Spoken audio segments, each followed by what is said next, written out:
Here, and today we're going to talk about the Luminosity team. It was announced a couple of days ago. A lot of people have known it for a little bit longer than that now, especially after JKap was released onto the E-United team, which I talked about a couple of days ago. But this is clearly a super team. Formal, John, Gunless, all on one squad. Slacked and Classic as well. Players that have also won multiple events throughout their time in the past. So a crazy stacked roster from top to bottom. But without JKap, will the leadership be there to really take these guys to the top tier as they have been in the past? So like if you enjoy, subscribe if you are new, and I'm super interested in your opinions on this, guys, because I don't know where to put these. I see a lot of people saying, wow, crazy stack lineup right at the top of the pile, and a lot of people saying, well, without JKap, where's the leadership coming from? Classic wasn't very good this year, and dropping them down the margin, putting them more middle of the pack, like top 6 kind of range. So I'm sure there'll be varied opinions down in the comments below. So if you have an opinion, or if anything I say in the video changes your mind, be sure to leave a comment if you are interested. So first of all, let's go through the team. Formal, John, Gunless, Slacked, and Classic. Wow. So Formal stays on from last year. Probably, I'm going to say the second best assault rifle in the last 3 years after Slasher. Wasn't quite as prolific this season, but then again, when you look at the stat charts, he is number 5 over the entire season in terms of KD. And towards the end of the season, Champs especially, actually, I forgot to bring this up, but let's have a look at the Champs stats while we're here. Formal at Champs was on another level. Here they are, Luminosity Gaming. Formal 1.36, what is going on? The last event he played, absolutely off the charts. Now, a lot of people would put that down to JKap, kind of teaching him how to play the game. Slacked himself said that when Formal first came into the team, Formal didn't know what he was doing after his stint on OpTic Gaming. He didn't know how to play the game properly as an assault rifle, and JKap and the rest of the guys molded him into the role where you just play for yourself, especially in World War II. You just play for kills, put up the numbers, your team's going to win a lot of maps.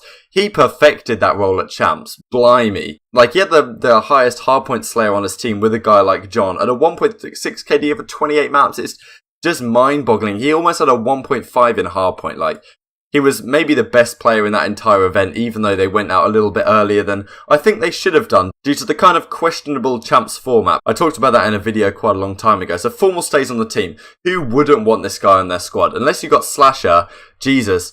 Formal, he was unbelievable on Black Ops 3. In Infinite Warfare, he was almost without question the best player in the game. So Formal, just no questions asked why this guy's here. Now, John and Gunless as your second duo, it's just phenomenal. Gunless probably maybe the best player of the World War II season at times, probably second to Kenny, I would say. But for, I would say, several months, from about February, March time, Gunless was without question the best player in the game for me until towards the end of the season. He did it all with every weapon, and it's been rumoured that he's wanted to team with Formal for quite a long time. They've wanted to team with each other. I guess they have to some extent similar personalities, and it would probably suit them playing with each other in this kind of situation.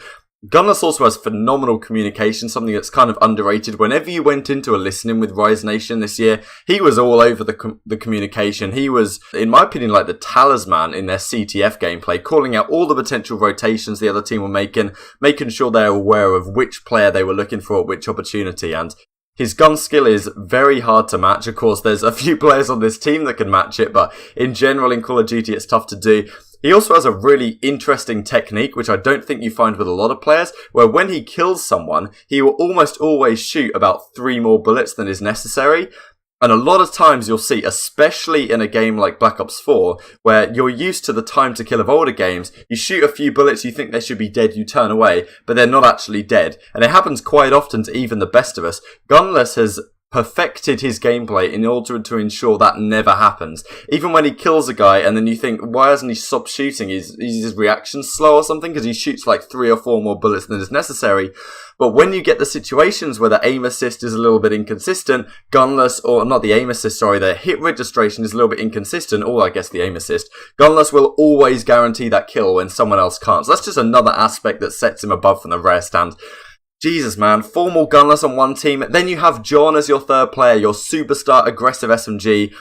After Kenny, probably the best SMG in the World War II season. He did it with every single gun. He was super consistent. He also can snipe as well. Formal and John are phenomenal snipers, which I think is going to be a big thing in Black Ops 4 with the high time to kill. Having a weapon that can one-shot out of nowhere is super important. And both these guys are phenomenal at it. They were a crazy strong duo towards the end of the season. Now, John doesn't have the craziest stats, 1.02. A little bit better in Search and Destroy, but his impact on the map was pretty much unparalleled. He was always up in your face, dropping the most numbers, and occasionally, or quite often in fact, he would just go off and take over a game by himself. So many pros know how good this guy is, and he's been consistently good for several games in a row now. And Black Ops 3, towards the end of the Black Ops 3 season, he was almost unquestionably the best player in the game. He overtook Scump, I guess, for that status for the best SMG towards the end. He could also use that HVK, super versatile guy.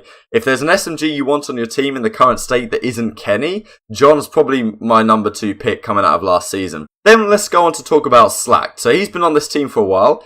Not the flashiest player. He did clutch that really important 1v2 against Rise Nation to knock them out of champs. They actually knocked Gunless out of champs this year, if you guys remember that.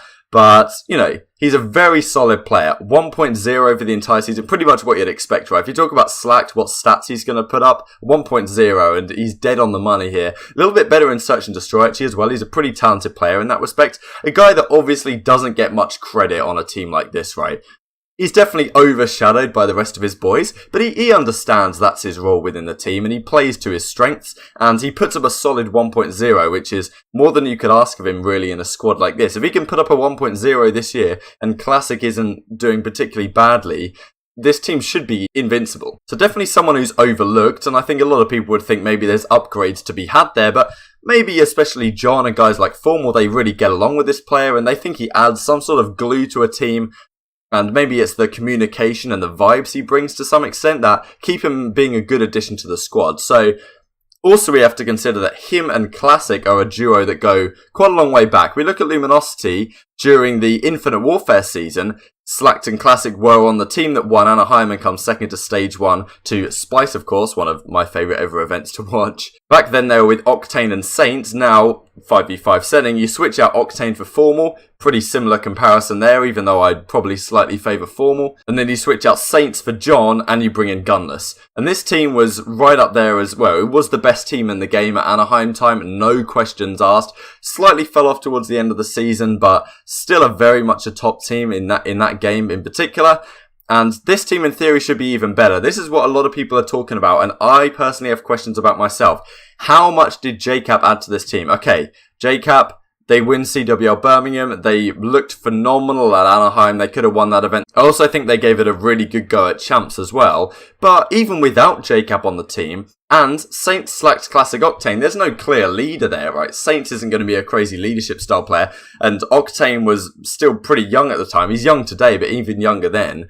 And Classic doesn't seem particularly vocal, so I guess Slacked and Octane to some extent were doing the leadership roles on that team, and that worked wonders for these guys. You bring in JKap, and, you know, they have similar, I guess, results. I mean, very, very good team. Of course, 3rd at Atlanta, 3rd at Stage 1, 3rd at Anaheim. Really consistent, apart from the old top 8 here and there. But maybe you could say that JKap doesn't actually mean that much to this team. You know, he gets the best out of his players, but if he doesn't have the best individual performance, even though this year in World War II he did, maybe he isn't such an integral factor as some people are suggesting. But of course, we have to talk about who is going to be the leader on this team. So, apparently, Formal is going to be taking over that leadership style role. You know, I just talked about how Slacked and Octane seem to do the job perfectly well in Infinite Warfare, but Formal talked about in an interview with Deserter, I believe, he was talking about how, well, I feel like I really have the capabilities to be a leader now, and it almost seemed a little bit ominous, like maybe JKap's place on the team was in question. So, JKap's out the door, and Classic is in the house. So, JP made a great tweet here comparing the statistics. Let's have a look at both of them here. JKap wins in the respawn KD department in the whole of World War II, and JKap seems like a better player overall, in addition to, I guess, what he adds externally, which a lot of people talk about. People seem relatively quick to forget Infinite Warfare, though. In my opinion, on that LG team that was doing so well in Infinite Warfare, he was their best player by far. He wasn't the main assault rifle like Octane was. He was doing all the work, and okay, he didn't have the best season in World War II, maybe he was put into slightly difficult roles. He did have some really good series at champs as well, even though he didn't have the most impressive KD overall. This is the stats from Stage 2 of last year. So, okay, it's only 24 maps to consider, but given Octane was the main assault rifle on the team, Classic is a 1.19, like, What is going on here? 1.31 in hardpoint, 1.2 in search. He was their best player in uplink as well when you consider the caps he was putting on the board as well. He was an all-around superstar last year. He could do it with, or last year, Infinite Warfare season, could do it with any weapon, and he was almost as good in Black Ops 3 as well. World War 2, something of an anomaly for him, but clearly he has kept his stock to a point where a team like Luminosity is still happy to pick him up and go forwards from there.